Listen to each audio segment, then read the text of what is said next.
Vamos lá. Nós hoje temos que tratar sobre o sistema de proteção dos militares estaduais. A mim coube a missão de apresentar os nossos mediadores, a nossa mediadora, o nosso palestrante. Este é um projeto da Comissão Especial do Direito Militar da Ordem dos Advogados do Brasil, seccional Rio Grande do Sul, da qual eu sou co-presidente, juntamente com o doutor Luiz Augusto Melo Pires. Temos a vice-presidência, que é hoje da doutora Marciane Gellen, que é, inclusive, a mediadora, a quem eu teria a honra de apresentar logo em seguida. E eu inicio falando da importância desse tema, senhores. Qual a importância? Me ocorre aquela música do Fagner, e não cantarei, não se assustem, em que ele diz: um homem se humilha, se castram seus sonhos, seu sonho é sua vida, e a vida é o trabalho. E sem o seu trabalho, um homem não tem honra.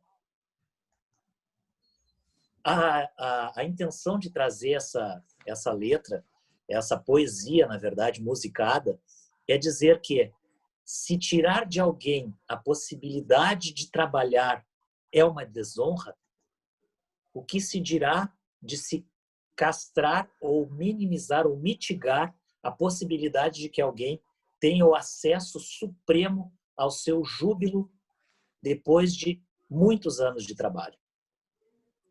Na nossa reunião inicial, meu co-presidente,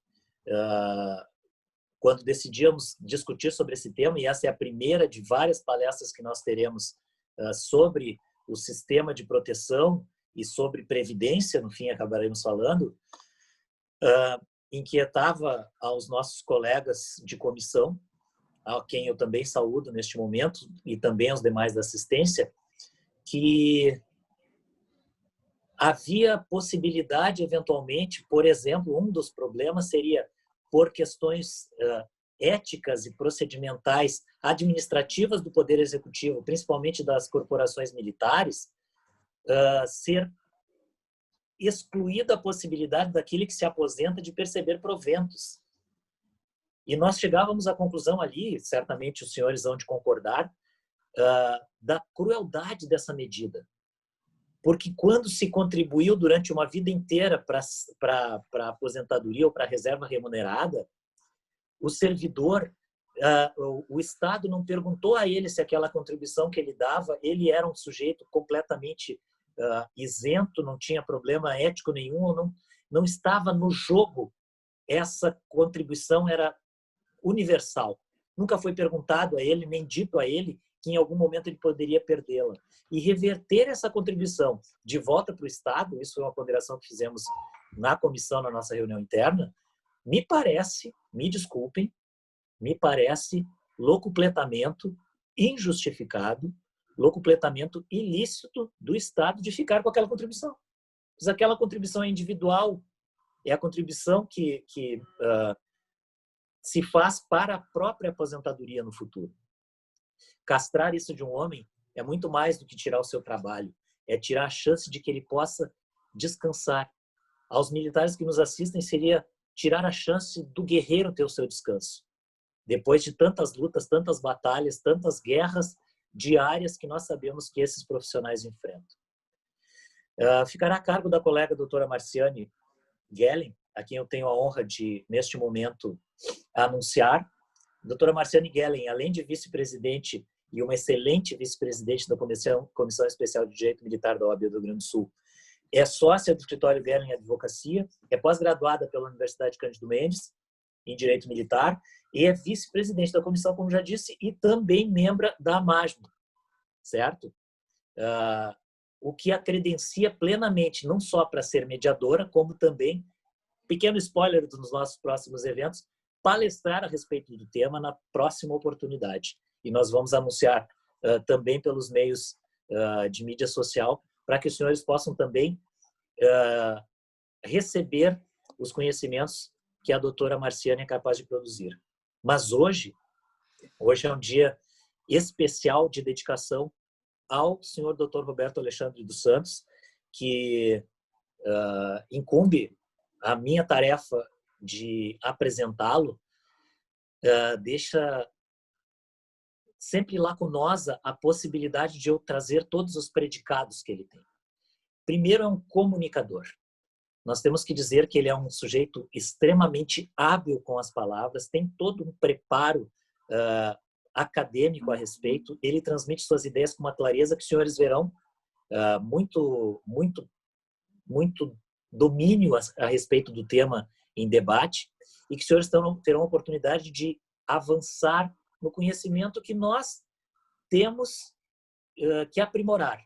Não é um conhecimento da OAB, não é um conhecimento dos advogados, senão que é um conhecimento da cidadania específica que nós, como comissão, atendemos.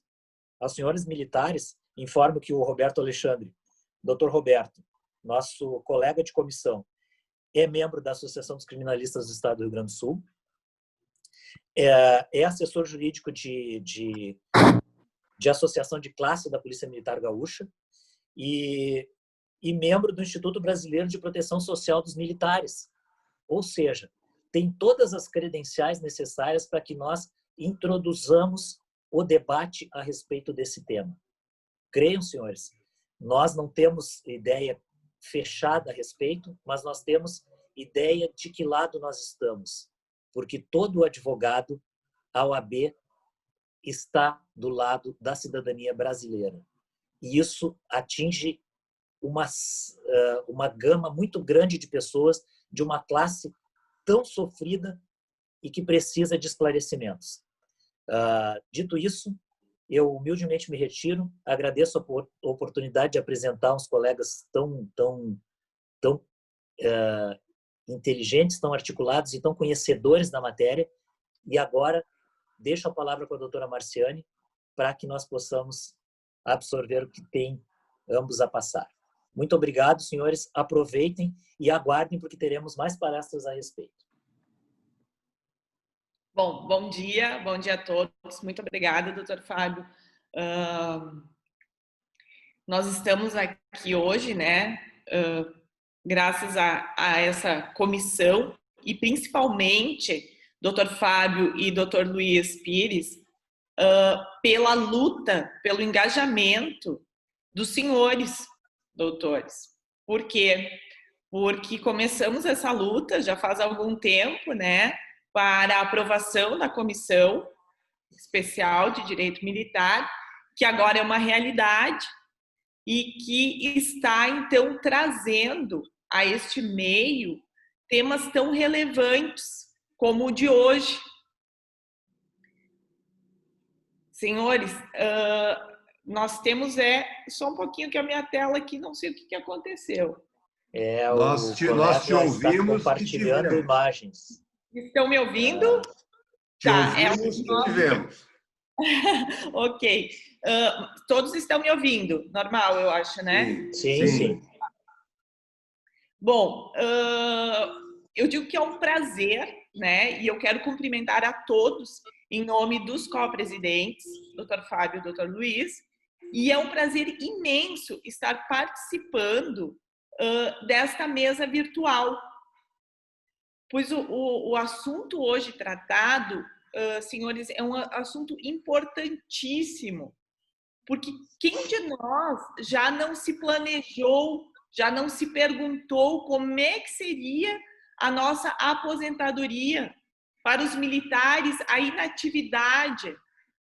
Além disso, senhores, nós temos o quê? Nós temos os nossos militares, esses homens e mulheres que cuidam do dia a dia, na nossa segurança, eles estão na linha de frente. Como é que ficarão os entes desses militares? As alterações trazidas pela Lei 13.954, 2019, que inclusive alterou ali o Decreto-Lei 667 de 69, ele dispõe sobre o sistema de proteção social dos militares. E ninguém melhor do que o Dr. Roberto Alexandre, que é um estudioso nessa área, para explanar esse assunto hoje aqui. E trata-se de um assunto importante para o futuro, né? E, além disso, mexe com a família, mexe com a pessoa física, né? Doutor Alexandre, eu tive o prazer de conversar com ele por telefone sobre o assunto, né, doutor Roberto Alexandre? Eu lhe chamo de doutor Alexandre aqui, então... Nós temos um excesso de Robertos, né? Exatamente. E o assunto é magnífico. Eu só tenho, assim, a acrescentar muito.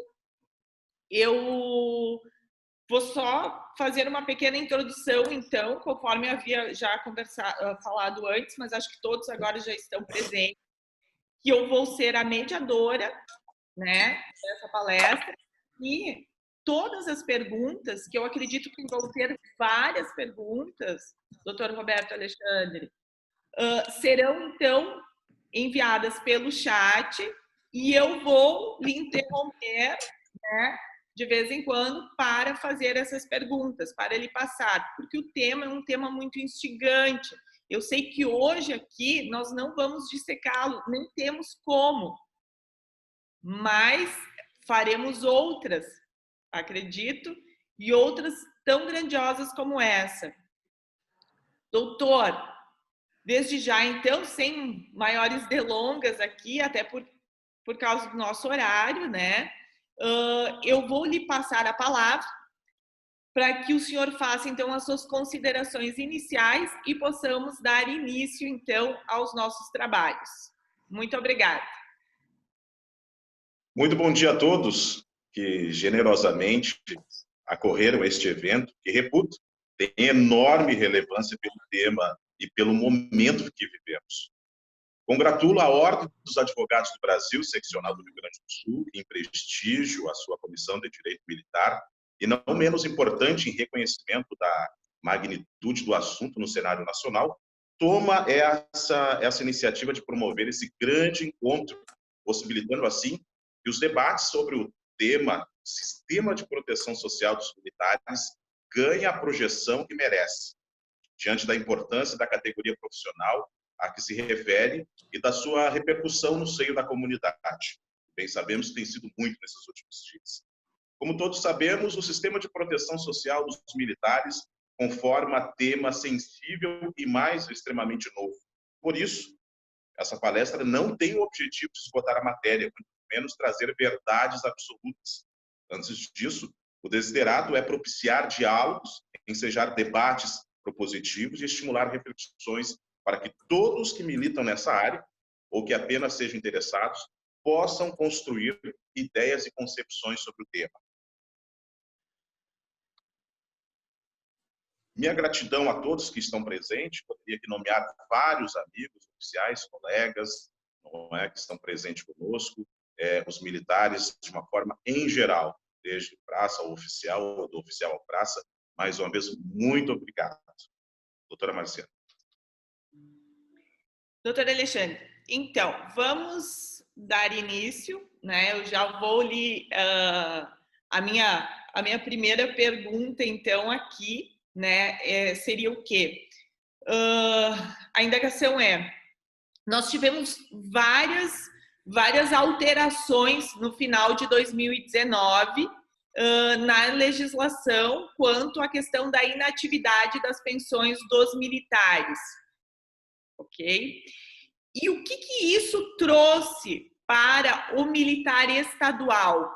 Essas alterações, doutor, o senhor pode explicar para nós?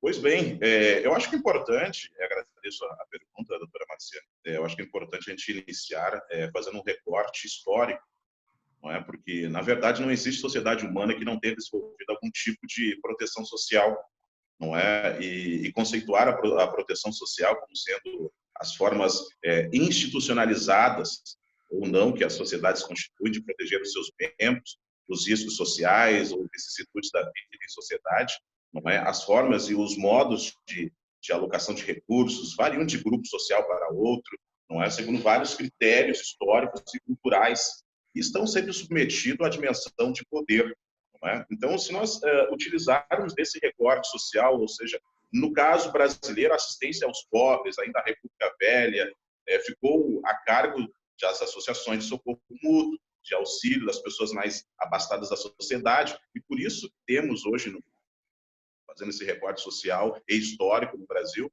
várias entidades, o terceiro setor, não é, também procura auxiliar o Estado em alguns pontos que não que o Estado talvez de alguma forma não chegue. Então é importante nós termos essa interpretação e esse olhar para o sistema de proteção social brasileiro, para então a gente começar a dar início a essa compreensão do sistema social de proteção, não só os militares das Forças Armadas, que em meados de 2000, 2002, iniciou de uma forma muito grande, muito abrangente, mas agora essas novas discussões que houveram no Congresso em 2019, com a emenda 113, e agora, ponto, está lá, está claro, está editado, está promulgado, está de forma extremamente clara que a União toma para si, essa prerrogativa legal, ainda que eu costumo dizer que a Constituição Federal do Brasil é ela que vai, antes de tudo, gerir a legislação brasileira em todos os formatos. E eu tenho acompanhado, em alguns momentos, alguns debates mesmo, a discussão sobre o Pacto Federativo. Então, é importante, antes de tudo, analisarmos o que foi o sistema de proteção social a todos os brasileiros, na sua forma como se deu e tem se dado, e agora, no que a gente viu também das Forças Armadas, e não diferente. E eu acho que foi muito bem merecido com a emenda 103, ao olhar para os militares dos estados. Todos os militares dos estados são forças auxiliares, das Forças Armadas. Isso está na Constituição, está extremamente claro. Então, eu achei que foi muito valioso, Eu acho que foi uma boa conquista para todo o grupo de militares do Brasil inteiro, dos seus estados, Distrito Federal e territórios, por essa grande conquista, porque agora está na mão da União, lá no seu artigo 22, que ligeiramente trouxe ao inciso 21, que apenas acrescentou que as normas gerais de organização, efetivos, material bélico, garantias, convocação, mobilização. E aí vem aquele grande ponto que a emenda constitucional 103 trouxe à baila: inatividade e pensões das polícias militares e dos corpos de bombeiros militares. É muito importante isso. Então, toda essa novidade que tem, de alguma forma, nos trazido alguma inquietação, tanto jurídica, tanto legislativa, e muito mais pelas entidades de classe que representam seus militares, ela, de qualquer forma, também trouxe a nós e começamos a expandir um pouco para a fim de interpretar as leis. E aí eu faço aqui um parêntese, E esse parêntese é bem tranquilo, porque ainda que estou aqui no Rio Grande do Sul e acabamos, então, olhando a legislação gaúcha, ela também teve, de uma forma muito branda, mas, ao mesmo tempo, a gente fazendo algumas observações dessa preocupação que foi essa norma federal, o que foi essa emenda 103, o que está sendo a Lei 13.954, e aí eu já trago junto com ela a norma 05 e 06, que fez com que, então, não só o governo federal, mas ainda o governo estadual ou os governos estaduais, juntamente com o seu poder legislativo, pudesse, então, se prepararem. Porque o que iremos falar, o sistema de proteção social dos militares, é algo que a própria legislação federal trouxe para os estados. E aí é um ponto muito importante que teremos que fazer também esses recortes, o andar da palestra. Então, sistema de proteção social dos militares dos estados, Distrito Federal e território, antes de tudo, a simetria, a paridade, a integralidade, a inatividade, a pensão, o regime próprio de previdência social, são pontos extremamente específicos que precisam ser tratados, antes de tudo, interpretado com essa ideia do que é o sistema de proteção social. E por isso que me trouxe a necessidade de fazer ainda que breve, mas esse reporte também da assistência ainda da República Velha aos pobres, não é? No sentido de que é um amparo. O sistema de proteção social é um amparo, é um arcabouço com vários dispositivos que vem, antes de mais nada, amparar aqueles profissionais, não é? Se assim podemos considerá-los profissionais, porque às vezes parece que não cai bem o tema ou o termo, não é? O militar, o servidor militar como um profissional, não vou dizer um profissional de guerra, não é? Ainda que bem sabemos que no Brasil afora, e em países aí temos uma guerra quase que diária, não é? Mas no sentido de que esse profissional, esse militar, ele não goza dos mesmos direitos, não é? Que um profissional, um empregado, seja ele, ainda que também, não é, da administração direta ou indireta, como ainda aqueles que são, não é, regidos pela CLT. Eles são totalmente diferentes. Bem sabemos que existem algumas profissões que colocam, e principalmente da saúde, que deixa aquele profissional com uma disponibilidade, ele precisa estar sempre disponível para que venha atender, mas ainda assim é diferente. Ainda assim é diferente, é uma classe que merece ter uma atenção diferenciada.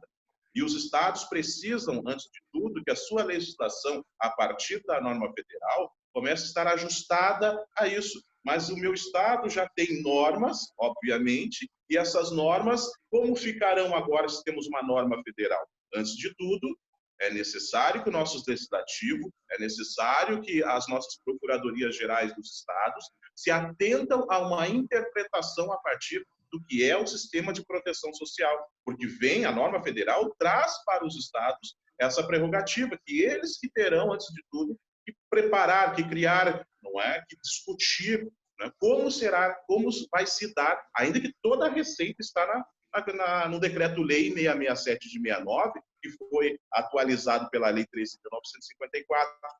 Então, o que estamos acompanhando hoje, não é de uma forma muito preocupante em algum momento, como iremos cuidar agora, a partir de agora, aquele militar que já cumpriu seus 25 anos, seus 26, seus 27 anos, como iremos cuidar dele, como ele vai ir para a inatividade? E como ficará a promoção? Já sabemos que as Forças Armadas não têm mais promoção ao ir para a inatividade. Mas alguns estados, eu tenho a plena convicção que tem previsão legal ainda. Né? Então, é necessário haver, acima de tudo, essa boa interpretação dos nossos ilustres colegas que interpretem a lei a partir do que é o sistema de proteção social que vem proteger esse militar, esse servidor, não é, das Forças Armadas e das Forças Auxiliares, não é? As Forças Armadas, que são as polícias militares e bombeiros. Doutor Alexandre, vejo aqui que os nossos participantes estão indagando muito a respeito da alíquota, né? Que é uma discussão que nós temos aqui no estado do Rio Grande do Sul. Tem uma ação civil no STF, ação 3.350, né? 3350, se não me engano. Doutor, por favor, se puder esclarecer melhor a respeito desta ação. Eu vejo aqui que há uma busca grande pelos participantes a respeito dessa situação. Como ficaria agora? Porque nós temos uma norma geral que está regendo, então, esta questão da proteção social dos militares. Mas aí o governo do estado do Rio Grande do Sul me parece que não quer ficar nesta norma geral, principalmente quanto à alíquota, né? Que ele quer uma alíquota maior, por isso que ele ingressou com essa ação no STF. O doutor poderia explanar para nós a respeito? O que mais me preocupa nesse sentido é de que forma o Estado do Rio Grande do Sul, não é? De que forma a nossa Procuradoria-Geral do Estado, que tem excelentes profissionais, e aqui faço uma referência ao Procurador-Geral do Estado, uma pessoa extremamente querida, extremamente técnica, profissional, mas de que forma está sendo interpretado, sendo que a norma geral disse que todos os estados, os entes subnacionais, acrescerão, ou seja, talvez seja um ponto até negativo que os nossos militares poderiam dizer, poxa, o meu estado é 30 anos de serviço militar, e agora eu tenho que cumprir 35, ou seja, 17% foi me acrescido, de 30 para 35. Então, tem uma vantagem do Estado ou dos entes subnacionais nesse sentido? É lógico que tem. Tem uma grande vantagem nesse sentido. Por quê? Porque, querendo ou não, os militares terão que cumprir 17%. Isso está previsto, tá? Extremamente previsto, não é no decreto-lei, não é desde o artigo 24, 24A até o 24I. Está extremamente claro nesse sentido. Bom, se o Estado vai, obviamente, receber uma diferença no seu caixa futuramente, por ter 17% acrescido sobre 30%, que dá 35%, não é? Pelo menos a grande maioria dos entes subnacionais são assim. Por que não aplicar, então, a alíquota já dada pela norma federal? É uma pergunta que eu fico, às vezes, questionando, porque é necessário para nós compreender, ou seja, o que é bom eu assumo para mim, o que não é eu utilizo de outra forma, não. Temos que aplicar, e o sistema de proteção, e aí talvez seja uma preocupação futura, pode até nos trazer essa necessidade de uma melhor pesquisa, uma melhor atualização do que está ocorrendo nos cenários dos entes subnacionais, ou seja, dos estados. Porque a alíquota já definida pelo Decreto-Lei 667/69 ou pela Lei 13.954, que atualiza o decreto, já deixou ela extremamente clara. Está ali, tem que aplicar 9,5, próximo ano 10,5 e assim consecutivamente até 2025. Mas aí o que ocorre nos entes subnacionais? Por que não aplicar? Mas vamos entrar um pouquinho também na CO 3350, que está no Supremo. O Rio Grande do Sul, o Estado do Rio Grande do Sul, não é na vanguarda, vai ao Supremo dizer que as imputações que são aplicadas a ele e todos os entes subnacionais que não cumprir, não é, as regras, e não cumprir a norma do sistema de proteção social, a Lei 13.954, sofrerão penalidades. Aí o Rio Grande do Sul vai ao Supremo, não é? Ganha, sim, o direito liminarmente de aplicar a sua legislação que diz respeito à alíquota. É claro, eu acho que é um pouco preocupante, porque ela é uma alíquota flutuante, não é? No sentido de que conforme ganho, conforme o subsídio, não é? Quanto maior a aplicação dessa alíquota. Só que está claro na lei federal, a norma federal já deixou bem claro qual alíquota tem que ser aplicada. O Rio Grande do Sul foi ao Supremo, não é? Com essa ação civil ordinária, não usou de uma ADIM, foi recepcionada pelo relator, não é? O ministro Roberto Barroso recepcionou ela, achando que esse é o caminho correto, porque ele não está questionando só a inconstitucionalidade dos artigos que tratam a respeito da alíquota, mas ele está questionando também o peso que está sobre ele, ou seja, se ele não cumprir a norma federal, no quesito das alíquotas, ele vai ter penalidades. Então, dado a situação econômica que o Brasil e parte do mundo vive, não é? E bem sabemos que os entes subnacionais estão com suas economias extremamente afetadas, balançadas, não é? O Estado do Rio Grande do Sul foi simplesmente ao Supremo e fez nada mais que o seu direito, discutir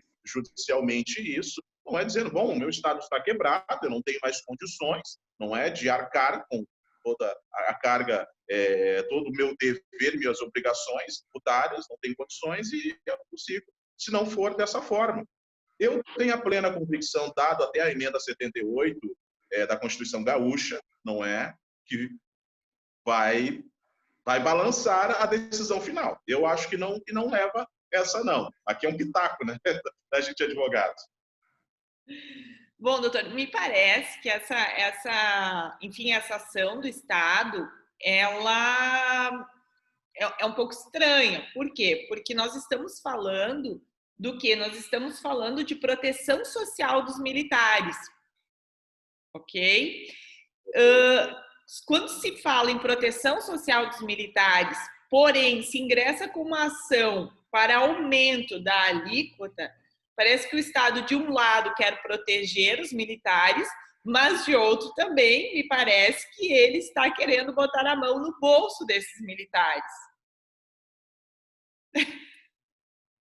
Bom, é instigante a forma até que a doutora conduz, não é? Mas é o que me parece, não é? A grande verdade, o que eu sinto não é diferente do que a doutora mesmo falou, porque como agora está acontecendo, a gente acompanhou, tem alguns oficiais, não é, que estão indo para inatividade, não só oficiais, mas praças também, não é? E o Estado do Rio Grande do Sul, aqui faço esse parêntese, não é, está cobrando, aplicando, inclusive, a forma de pedágio, que fala a respeito de 17%, como também, como outros, no mesmo artigo e inciso, também acresce que a cada ano acresce 4 meses. Bom, tem requisitos ali. O militar que já tem 25 anos de serviço puramente militar, a regra é uma de aplicação.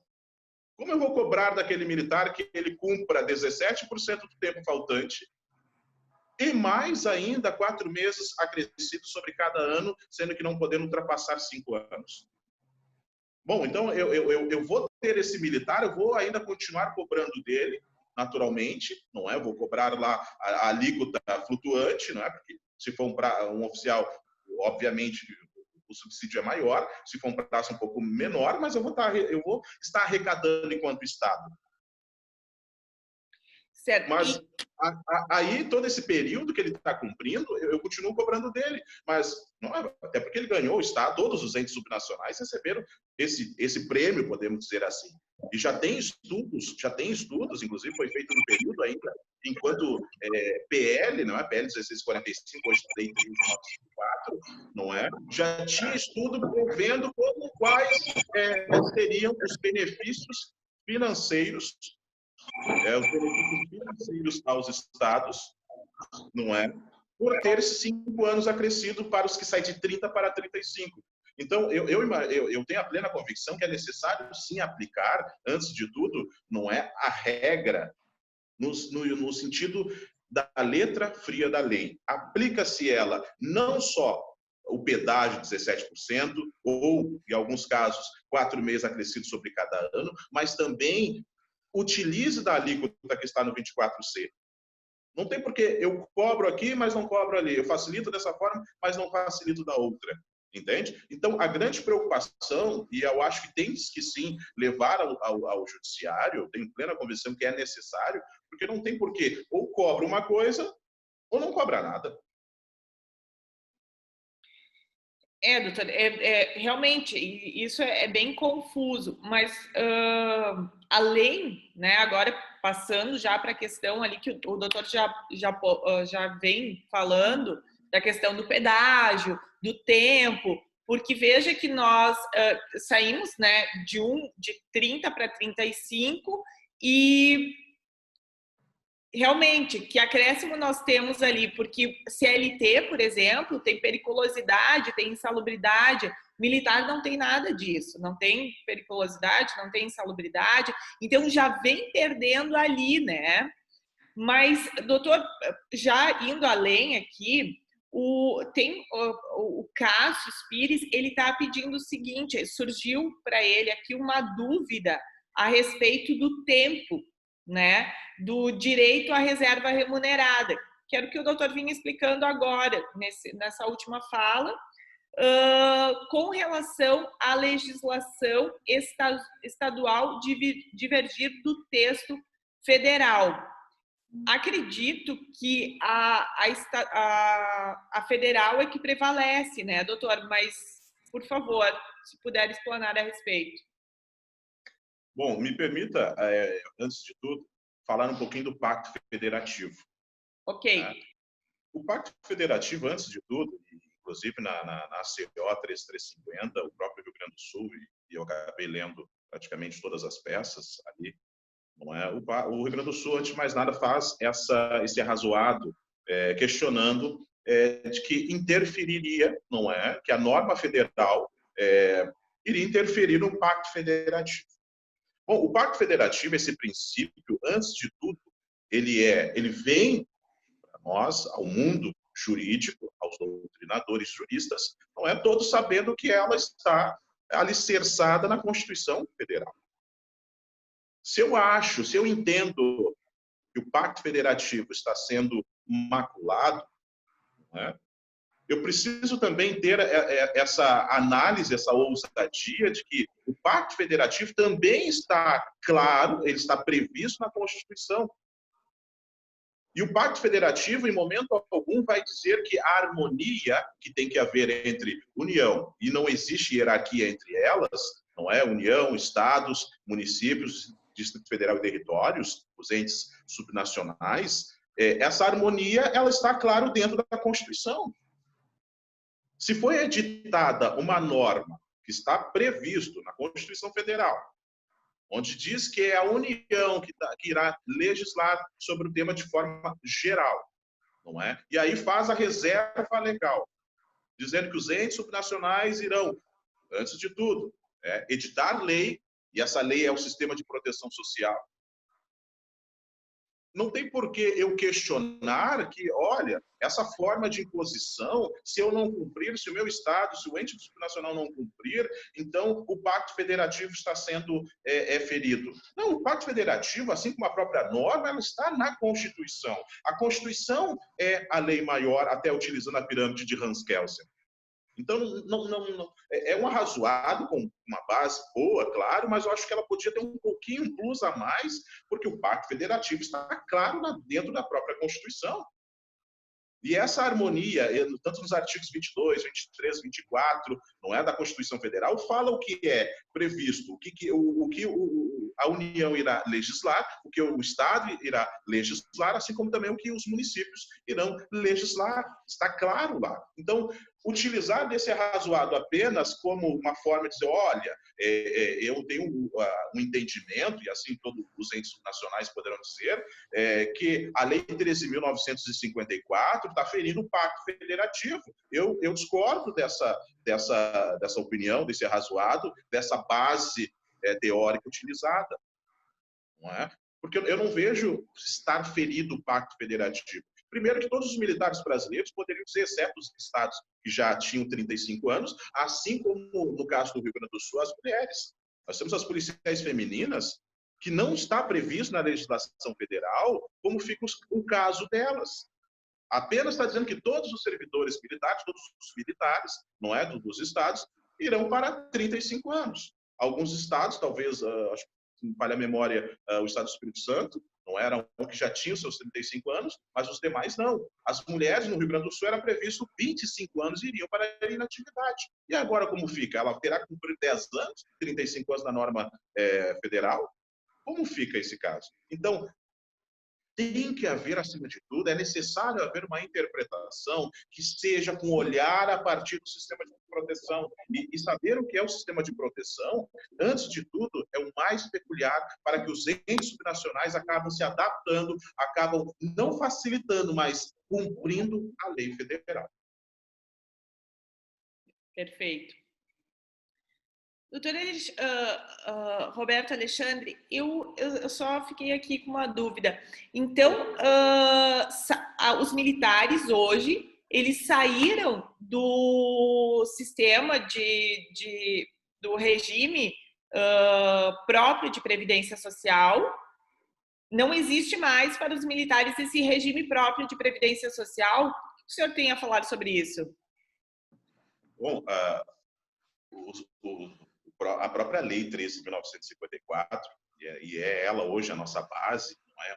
Obviamente uma lei federal, mas perfeitamente claro na Constituição Federal também, não é? Onde se deixou extremamente claro nesse sentido de que, em vez, e achei interessante esse argumento que o Rio Grande do Sul utilizou na sua inicial para ir ao Supremo, não é? Porque ele fala a respeito disso. O sistema de proteção social dos militares, que é lei que todos os estados terão que editar, ele não é um regime de proteção, não é um regime de previdência própria social. Os militares, a partir de 1º de janeiro de 2020, não pertencem mais, de forma alguma, não é, aos regimes próprios de previdência social. Acabou. Para eles, já inicialmente, eles precisam, acima de tudo, estar ligado ao tesouro do Estado.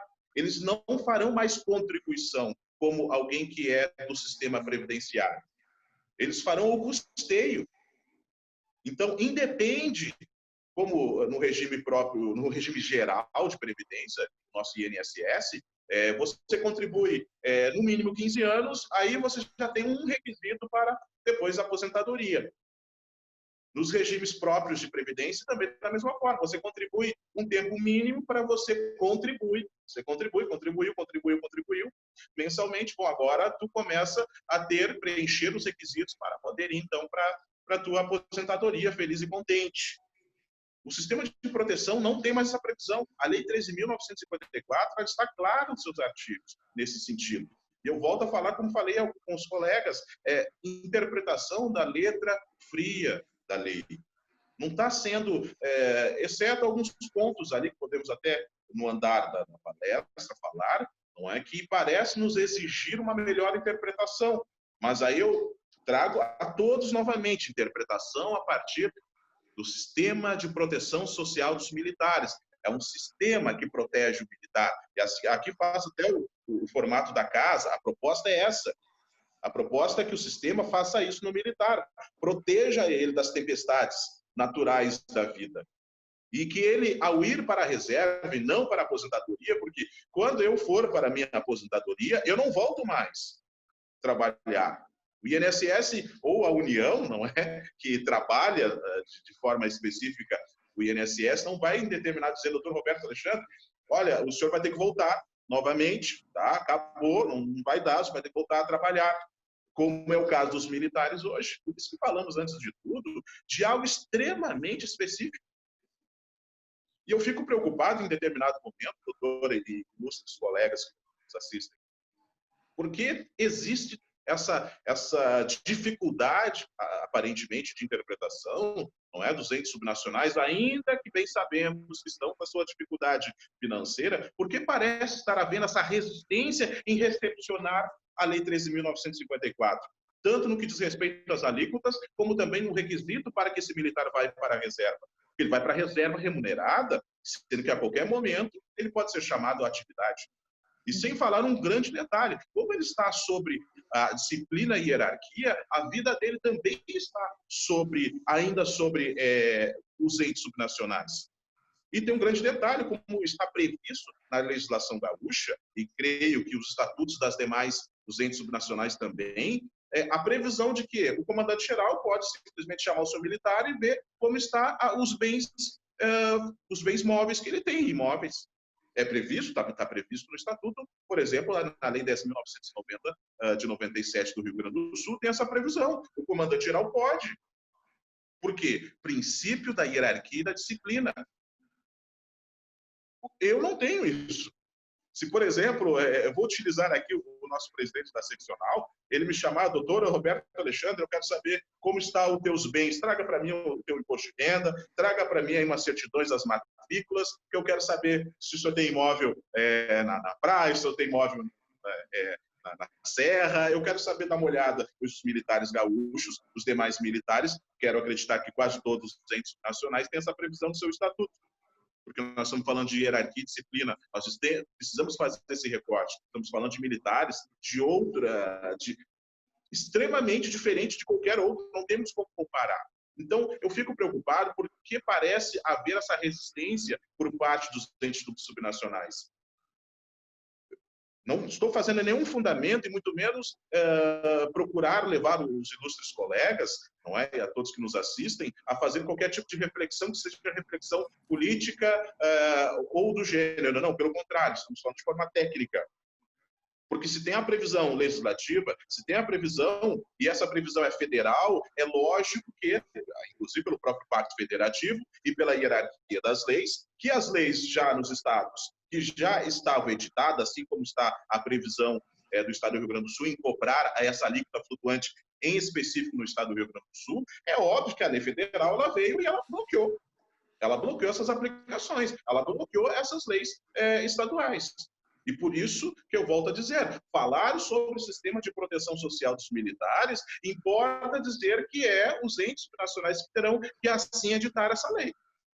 Mas hoje, especificamente desde 1º de janeiro de 2020, todos os entes subnacionais, Distrito Federal e territórios, todos não têm mais, e me parece que o Rio de Janeiro já através do diretor do Sistema de Previdência Social, não é? Já retirou seus militares e já colocou eles direto ligado ao Tesouro do Estado do Rio de Janeiro. E parabéns para todos os profissionais de lá, não é? Porque merecem, eles precisam ter. É um Estado, como bem sabemos, vive uma guerra.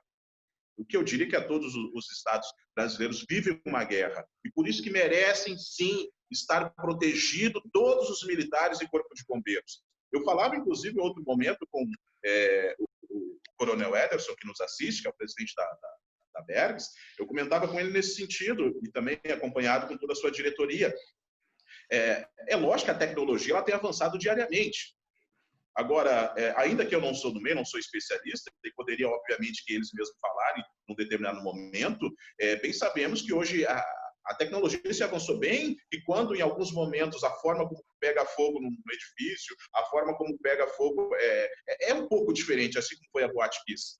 É claro que o legislador, acompanhando todo esse segmento, acompanhando toda essa realidade, e por isso que é necessário ter, sim, profissionais de alto gabarito, no que diz respeito aos militares, para sentar com seus governos e poder discutir, juntamente, amparar com seus comandantes gerais, para que possam deixar atualizado os seus governos. Porque imagina, se a tecnologia avançou tanto, é certo que o bombeiro, a forma como ele vai atacar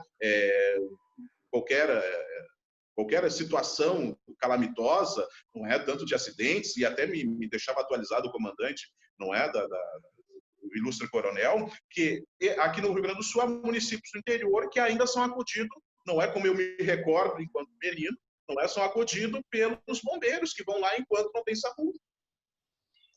E cadê um ponto interessante que podemos falar ao andar? Cadê a insalubridade desse militar que pega aquele doente? Ah, mas doutor, ele coloca luva. Hoje, a proteção também que está sobre ele, as vestes que esse militar, enquanto bombeiros, utiliza, também evoluiu com a tecnologia, graças a Deus. Ainda bem. Porque eu bem sei que, apesar de toda a tecnologia anti-incêndio, não é? Claro que muito bem sabemos que são situações que vêm evoluindo. Assim como o armamento. O Rio Grande do Sul, por exemplo, irá utilizar, já foi colocado na mídia, não é? Irá utilizar a pistola Glock. Pistola também, uma excelente tecnologia, não é? Uma forma de disparo melhor, o que o seu choque aqui já utiliza, falando exclusivamente do estado do Rio Grande do Sul. Então, esse aparelhamento é extremamente necessário. Eu não posso simplesmente colocar esse meu militar, seja ele corpo de bombeiro, o militar na rua, sem o devido preparo. E esse preparo tem que ser de forma conjunta. Se eu preparo esse militar para que ele vá para a rua com uma pistola Glock, uma pistola de um melhor poder de fogo, de uma melhor manipulação, eu também preciso me preocupar, acima de tudo, quando ele for para a reserva. Como ele vai ser tratado? E se em determinado momento, como aconteceu, não só no caso do Rio Grande do Sul, que tem os antigos CVMIs, não é? Que são aqueles que já foram para inatividade, mas retornam, não é? E aí então vão prestar serviço. Como ficarão eles? Como eu irei assistir esse militar? E aí já eu quero bater num ponto que é importante, que é tratar sobre, que é uma maior preocupação, não é, sobre a saúde mental dos militares. Seja ele o bombeiro, como também o policial militar. É um ponto importante, e eu faço toda essa referência, ilustres colegas, amigos que nos assistem, porque o sistema de proteção, ele é uma casa, que assim eu descrevo. E todas as tempestades que virem, possa haver um bom telhado, obviamente preparado pelo seu Estado, pelo ente nacional, que resista quando esse militar for para a reserva.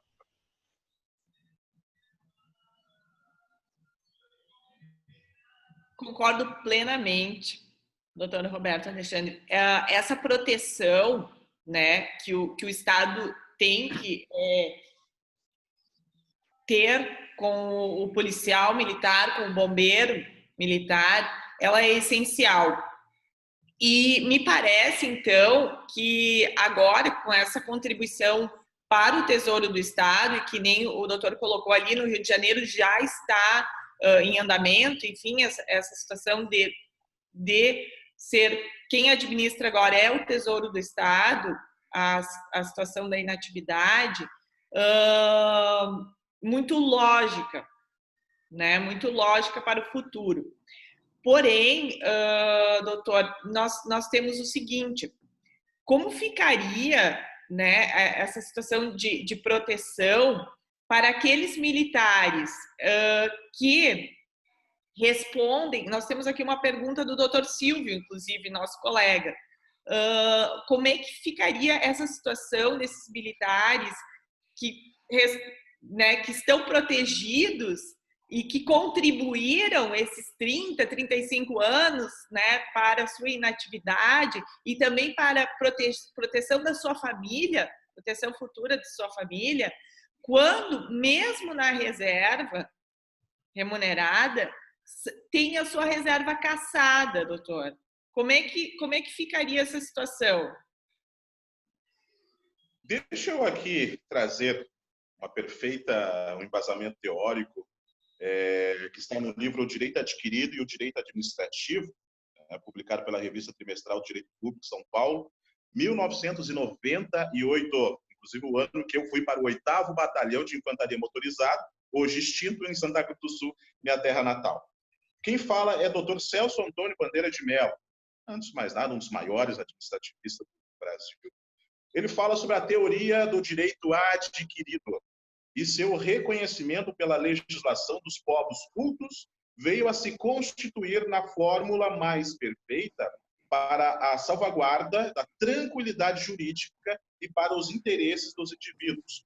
Através dela, construiu-se um mecanismo de defesa contra mudanças bruscas, oriundas de alterações legais que teriam condão de subverter as composições de interesses lisamente constituídos, porque previsto ou autorizados no sistema normativo vigente ao tempo de sua instauração. Sem o amparo do direito adquirido, irromperia-se nas relações sociais e imprevisibilidade, o sobressalto, noções antitéticas àqueles que são os objetivos centrais do próprio direito, a previsibilidade e segurança. Bom, imperativo dizer, antes de tudo, que o direito adquirido é base.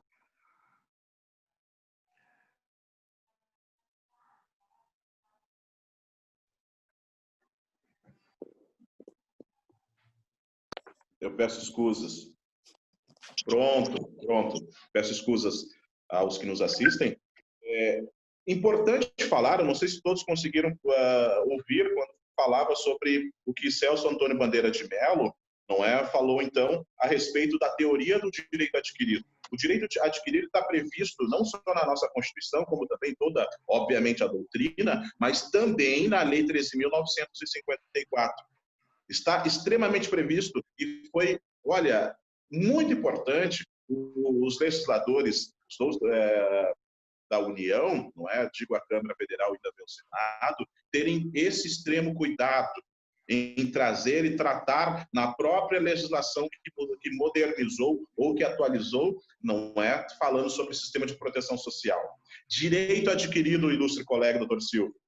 O direito adquirido do militar não pode sofrer nenhum tipo de mácula. Se assim sofrer, ilustres colegas advogados, o nosso Tribunal de Justiça dos entes subnacionais está ali para recepcionar essas necessidades dos militares. Não pode, em momento algum, direito adquirido desse militar, e aí eu volto para aquele militar que está com 25 anos, 26 anos, 27 anos, porque está claro na letra fria da lei. Direito adquirido precisa ser proteção e protegido. Então, doutor Alexandre, eu vou dar meu pitaco aqui nessa questão. Tem um áudio ligado.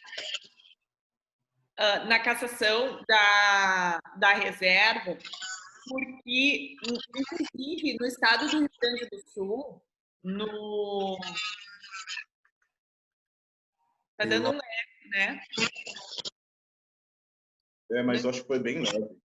No estado do Rio Grande do Sul, nós não temos previsão na legislação dos militares. A Lei 10.990, ela não fala nada a respeito dessa cassação da reserva.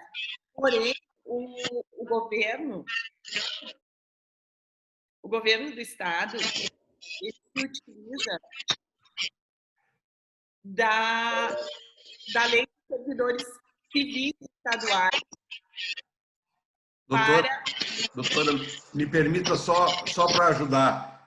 Os colegas que estão nos assistindo estão reclamando de algum áudio aberto e aí não se consegue diálogo. Então, eu pediria examinar.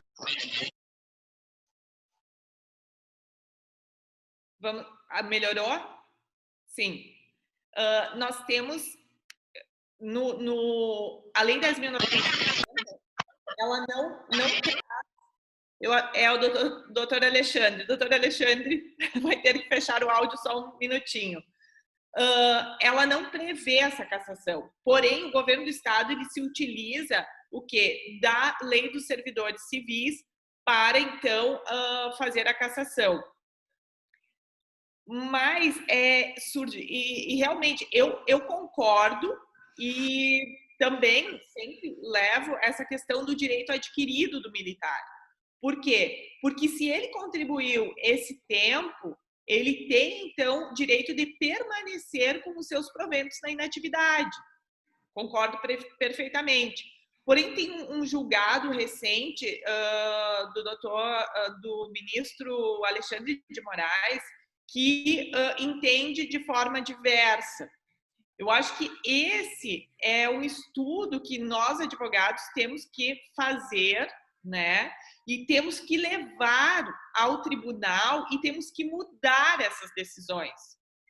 Principalmente, doutor Roberto, agora, com essas alterações que a Emenda Constitucional 103 trouxe, que a Lei 13.954 trouxe, com principalmente essa questão social, né, que vem sendo muito discutida.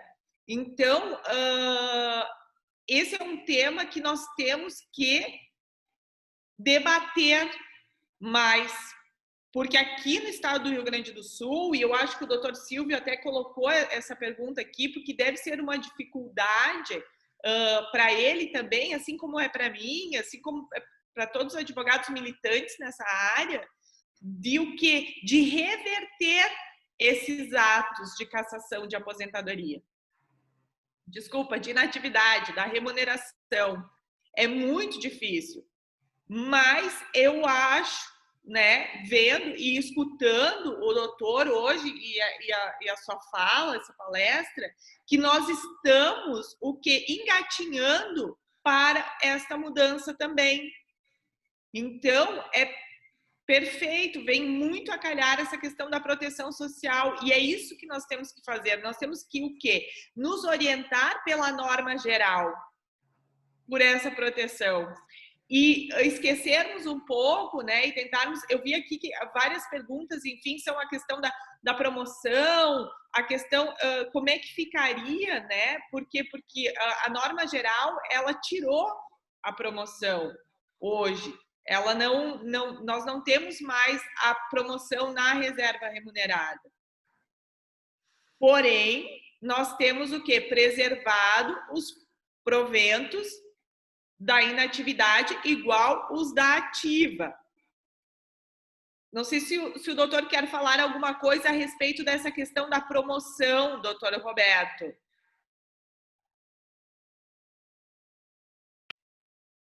Perfeito. Bom, agora estou com o áudio aqui. Tem hora que apaga ali o sinalzinho, mas perfeito. Ainda bem que estamos sendo muito bem amparados pela equipe técnica da Ordem dos Advogados.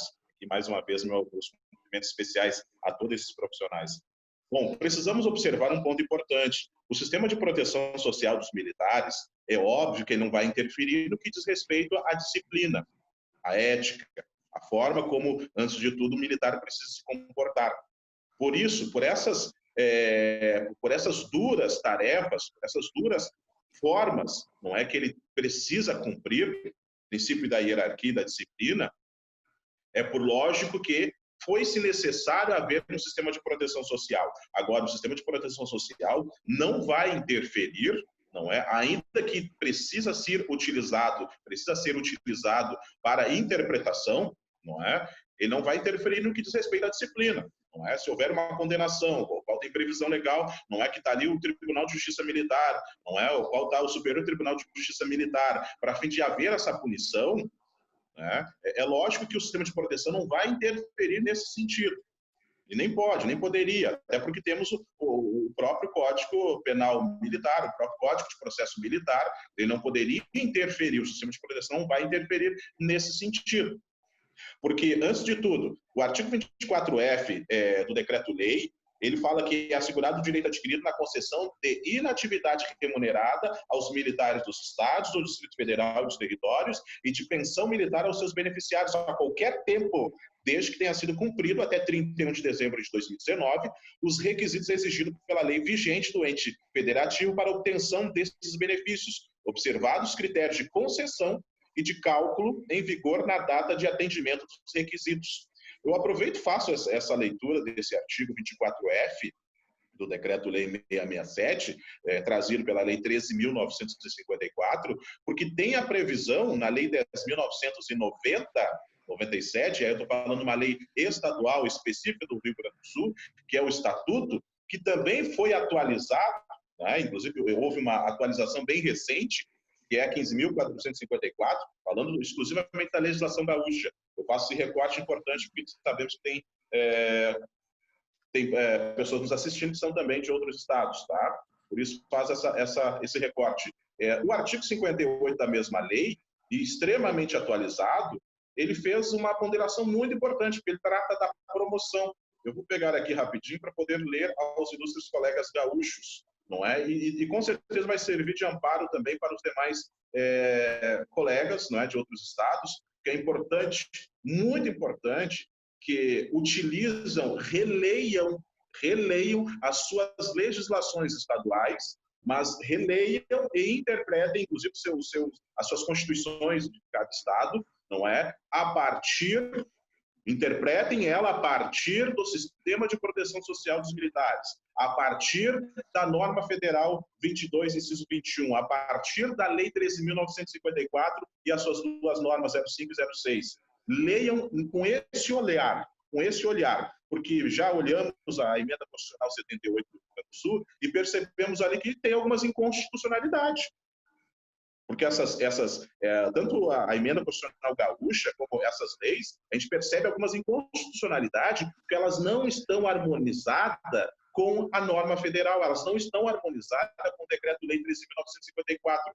Quando eu li o artigo 24F, e aí então convido aos gaúchos que leem o artigo 58, não é? Da Lei 10.990 de 97, que foi atualizado pela Lei 15.019 de 2017, né, foi atualizado por essa lei complementar, foi muito interessante, porque ela diz que a praça que contar com mais de 25 anos de serviço público militar a ser transferida a pedido para a reserva remunerada, a ser reformada, será promovida ao grau hierárquico superior imediato. Tá? E ela diz que o disposto, parágrafo 1º, o disposto do caput desse artigo estende-se à praça que, com mais de 25 anos de serviço público militar, for transferida ex officio, não é? Para a reserva remunerada, de acordo com os incisos 1, 3, 5 do artigo 106 da lei complementar. Vamos um pouquinho mais aqui. E aí, se os ilustres colegas também olhar o parágrafo 2º, que fala que o servidor militar estadual de carreira de nível médio já tenha cumprido as exigências para a inatividade voluntária e vem tratando, ele fala, e aí eu até melhor se for utilizar a própria Lei 15.019 de 2017, ela fala que esses militares que cumpriram, que entraram para as fileiras até 2017, quando essa lei complementar que atualizou a 10.990, aqueles militares de 2017, de julho de 2017 para trás, todos têm direito à promoção agora ainda. Todos. Se assim não ocorrer, precisa ir aos tribunais. Mas todos têm direito à promoção, porque o 24F nos dá esse amparo.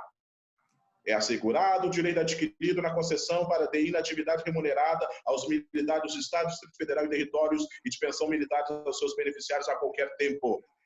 Nós estamos falando que, neste momento, se ele tem um direito adquirido que foi dado a ele lá em 2017, se ele tem esse direito adquirido trazido pela norma federal, como agora, mas militar, caro servidor, mudou a regra.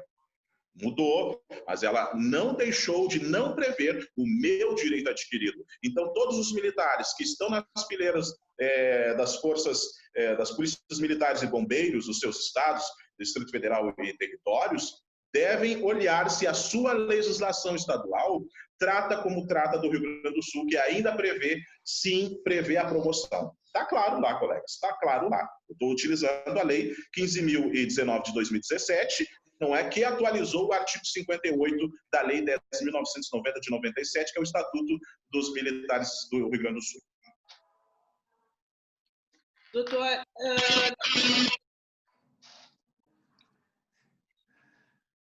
Doutor Roberto, vou pedir para o senhor fechar. Isso. Aí nós vamos nos entendendo. Nós temos aqui uma pergunta a respeito da questão da função gratificada. A Previdência, ela vem descontando, tá? Enquanto o militar, ele está nessa função. Então, o participante aqui está querendo saber se não seria um enriquecimento ilícito do Estado, ou até um locupletamento do Estado, com relação a este pagamento previdenciário, este desconto previdenciário na FG, já que as FGs já não são mais incorporadas na inatividade.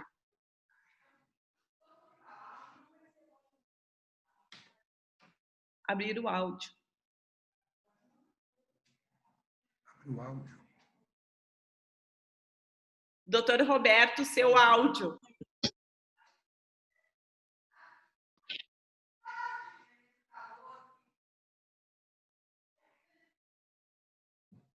Perfeito.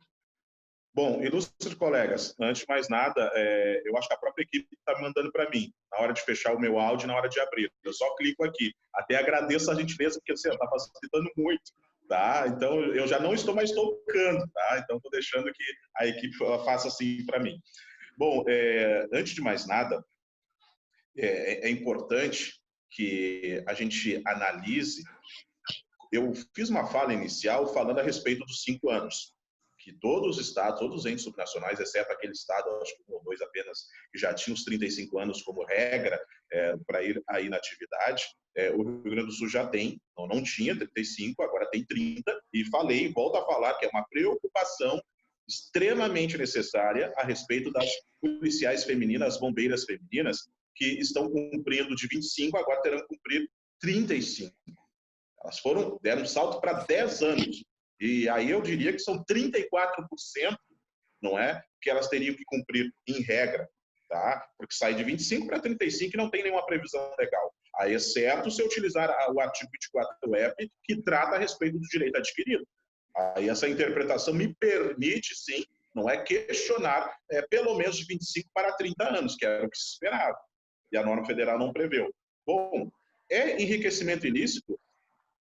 Olha, sinceramente, eu já vejo, eu tenho essa visão, a partir da pesquisa, eu já tenho essa visão de que é enriquecimento ilícito, inclusive a cobrança do que acontece hoje nas folhas, subsídios dos servidores militares, a cobrança, por exemplo, da saúde.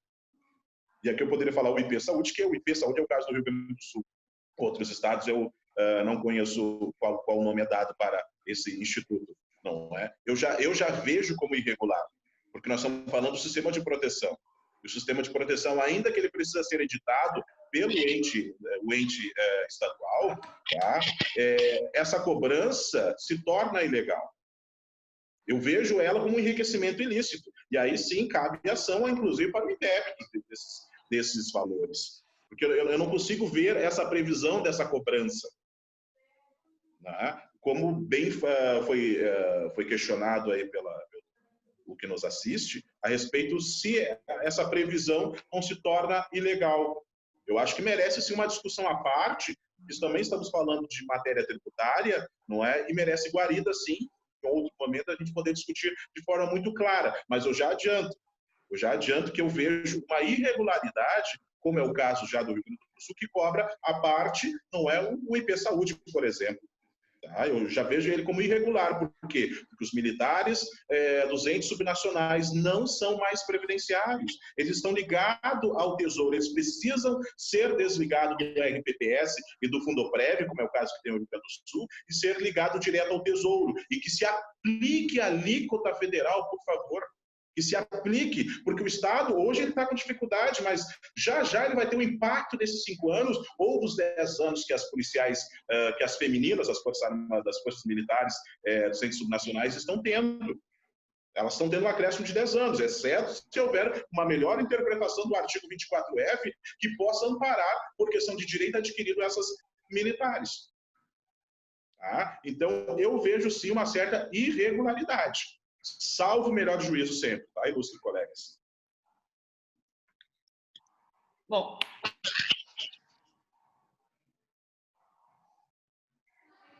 Doutor Roberto,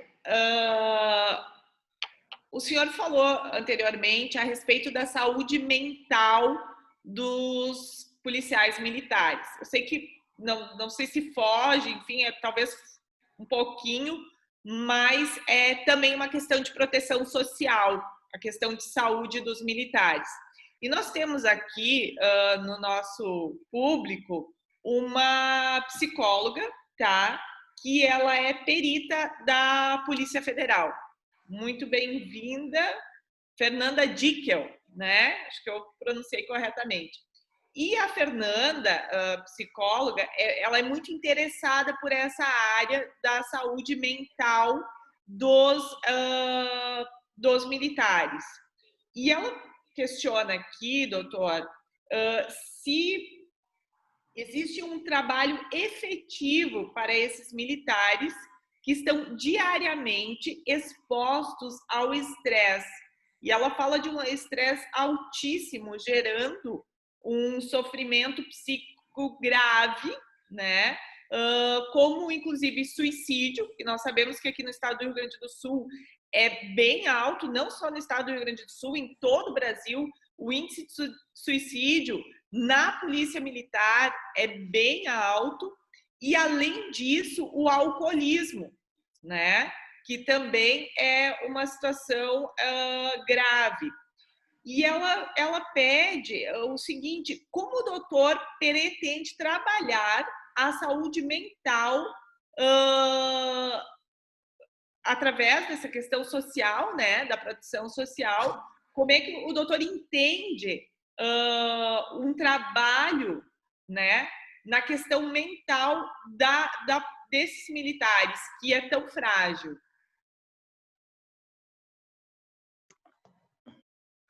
Perfeito. Até eu fiz esse convite de forma muito específica, não é? De forma muito pessoal, inclusive, e ao mesmo tempo técnica, não é? Para que a doutora Fernanda pudesse estar conosco enquanto psicóloga, que já tem mais de 25 anos atuando na área, e eu a convidei para que ela pudesse não só acompanhar, mas até se permitir, os ilustres colegas e a própria ordem que está aqui regulando, não é, uma fala dela nesse sentido. A saúde mental dos militares hoje, dos policiais militares e bombeiros, tá? Ela é extremamente igual, isso não é? Tem vários artigos falando sobre o tema, e eu absorvi muito o que ela me falou, nesse sentido que eles têm a repercussão da sua saúde mental pelo dia a dia, da ostensividade, é muito mais gravoso, é extremamente gravoso do que os militares das Forças Armadas quando vão para a guerra, ou vão para uma força de paz, por exemplo. Eu tive o prazer de conhecer e tenho com meu amigo, hoje já na reserva, não é, tenente-coronel, que foi para a reserva, e na época ele era major, e foi para a Força de Paz no Haiti, voltou de lá, e naquele momento ele até comentou que viu cenas que ele jamais poderia ter visto na vida dele, não é? Ainda que vou usar o termo profissional de guerra, não é? Viu coisas, situações que não tem como a psique não ficar abalada.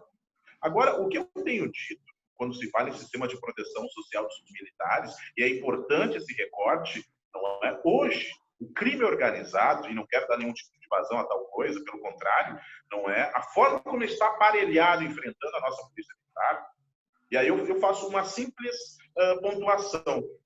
Será que eu, não é, coloco a minha farda enquanto militar, não é? Estou pronto, chego no batalhão, pego a viatura acompanhado dos colegas que estarão comigo, não é? E vamos fazer então a ostensividade, fazer a ronda. Chega lá em determinado momento, me deparo com uma situação de assalto, por exemplo. Não é?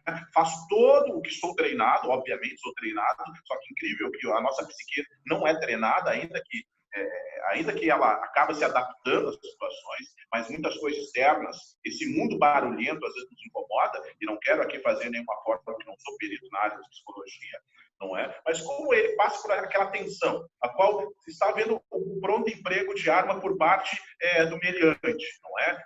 Aí tem a comunidade gravando, até para acompanhar qualquer ação, não é? Acompanhar tudo, não é? Antes de chamar qualquer tipo de situação, o camarada, a comunidade, hoje tornou isso prático, o celular faz tudo, não é? Ele está gravando a situação. Então, o militar está numa situação extremamente ali de tensão, não é? Aí ele sai daquela situação ali, não é? Conseguiu, resolveu aquele problema, daquele assalto, a mão armada, resolveu tudo certinho, se encaminhou para os organismos necessários, aí aquele militar vai novamente continuar sua ronda. Ele vai continuar sua ronda. Daqui a pouco ele recebe uma ligação que é alguém passando mal e não deu tempo de sair. Ou ele se separou na própria ronda, alguém caiu ali, teve uma epilepsia, por exemplo, não é? Teve uma epilepsia e aí ele precisa auxiliar aquele caso de saúde. Ele vai chamar o SAMU, mas ele precisa fazer os primeiros socorros. Bem tem acontecido, inclusive no Brasil afora, casos das crianças bebês recém-nascidos que têm em caso de engasgamento, não é? E aí a gente tem acompanhado no Brasil afora que os militares, os bombeiros, têm feito um excelente trabalho. Mas e se é o policial militar? Aqui eu vou deixar de lado nesse momento os bombeiros. Mas se é o policial militar que acabou de passar por uma tensão de camarada com arma em punho, um assalto, uma situação que foi resolvida, mas ele passou. E aí ele vai lá que ele tem que auxiliar aquele bebezinho que está engasgado. Como está a psique dele? Será que ele conseguiu, naquele momento, levantou o estresse? Será que ele conseguiu tão rápido colocar o botãozinho lá e dizer, não, agora tu vai pegar um bebê, algo tão sensível nas tuas mãos, vai virar ele na posição, que ele fique de bruço e vai fazer movimentos para fim de que o leite materno, possivelmente quem engasgou, possa colocá-lo ele numa situação melhor. Isso é saúde mental, gente. Aí esse militar passa toda essa situação, volta para sua casa, sua residência, e aí ele precisa se dar, como é o caso de muitos estados, e do Rio Grande do Sul, ele tem que se dar com as contas que ele tem lá para pagar. E ele está recebendo salário como? Parcelado. E aí, se não bastasse agora no período de Covid-19, esse mesmo militar precisa se dar por conta que ele tem um empréstimo no banco ao qual ele recebe o seu subsídio, seu soldo, não é? Ele precisa dar por conta disso, mas as contas estão lá. Ele tem que dar atenção para a esposa, para filhos, ele tem que dar atenção para todo mundo naquele momento. Talvez até para muitos casos que eu pensei, não é? Até para os seus pais. Tem muitos militares que têm os seus pais e precisam dar esse auxílio aos seus pais. Eu quero saber como fica a saúde mental desse militar que teve todo esse dia agitado e aí ele precisa baixar. Como ele faz isso? Com legítimo respeito. Ele tem técnica de yoga e aí ele relaxa. Com legítimo respeito, obviamente. Ele tem técnica de yoga para ele relaxar e voltar a si novamente, que é voltar a si.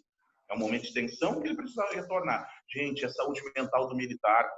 Se os nossos legisladores, se os nossos governantes com um olhar extremamente zeloso para a saúde do seu militar, ele vai editar a lei conforme tem a previsão legal, não é? Ele vai editar a lei, o sistema de proteção social dos militares, com todas as prerrogativas que a norma federal dá e ainda mais acrescentando algo de bom, de interessante, que diz respeito à saúde mental. Eu tenho incomodado alguns dos presidentes da entidade que começam a trabalhar já a saúde mental. E se não bastasse aquele militar que cumpriu o seu período, vai para a inatividade, e aí ele saiu de todo aquele período ali de muita acessibilidade, ele precisa ir para a inatividade, precisa ir para a reserva. Ele não está preparado. Ele não está preparado. E aí vem o que a doutora Maricena comentou, que todos nós bem sabemos, os vários casos de suicídio. E quando eles acabam não cometendo também homicídios, como aconteceu, inclusive, com uma colega que perdemos bem recente aqui no estado do Rio Grande do Sul. Assassinado, já está dito, está na imprensa, não é? Que ele vai responder por homicídio. Como o Rio Grande do Sul, como os entes subnacionais estão olhando para esses militares? Senhores, a situação ostensiva é lamentosa.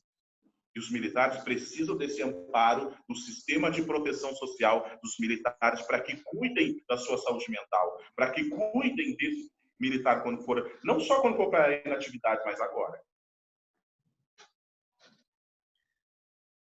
Esse tema é um tema bem relevante também, né, doutor Roberto, e que eu acho que nós vamos ter que abrir, provavelmente, uma palestra somente a respeito disso, porque nós temos muita coisa a discutir a respeito da saúde dos militares, principalmente que eu venho acompanhando, né, no estado do Rio Grande do Sul, em outros estados eu não acompanho, mas está bem difícil mesmo. Bom, senhores, devido ao horário, né, eu já vou pedir para que o Dr. Roberto faça suas considerações finais a respeito do tema, e aí vamos passar posterior a palavra ao co-presidente, Dr. Luiz Pires.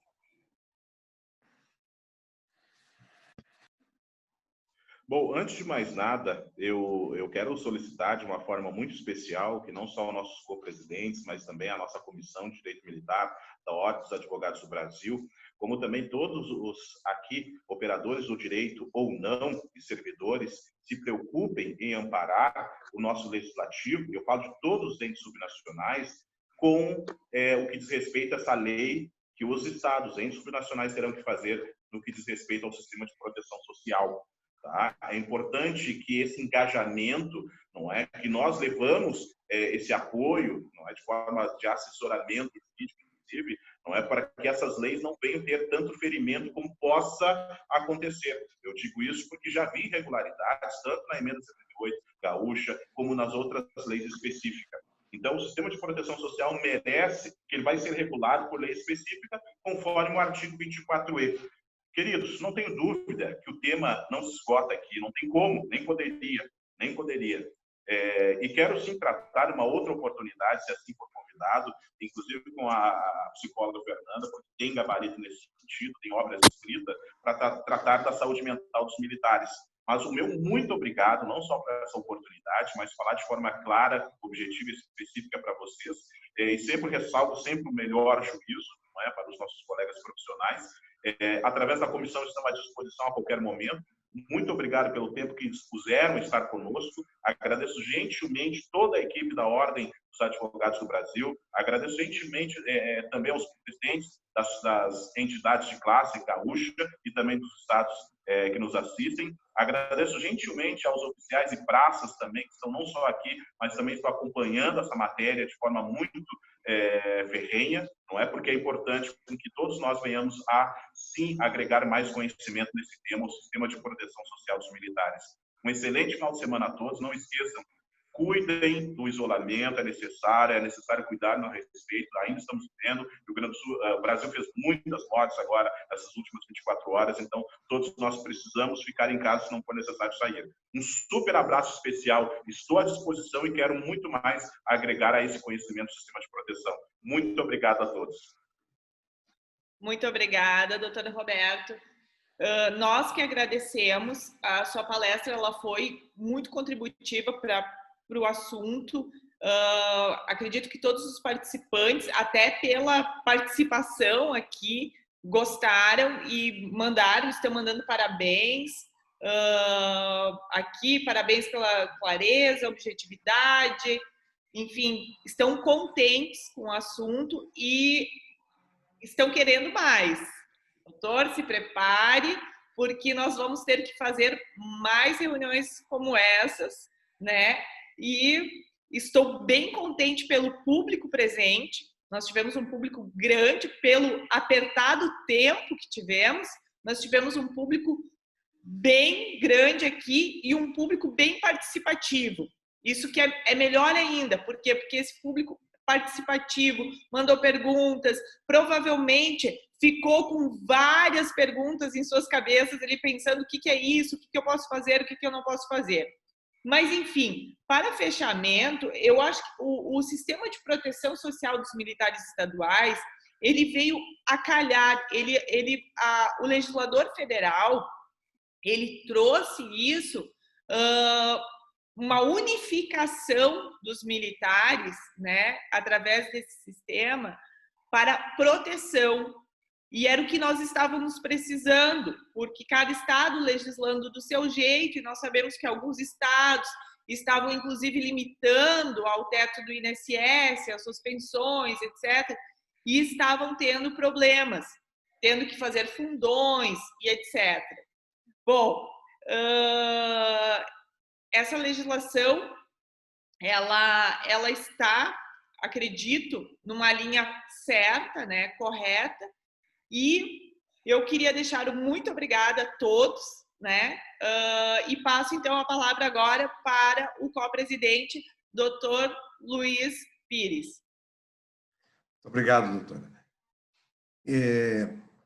Na condição, então, de co-presidente da Comissão de Direito Militar da nossa OAB do Rio Grande do Sul, coube-me a tarefa de fazer o encerramento deste evento.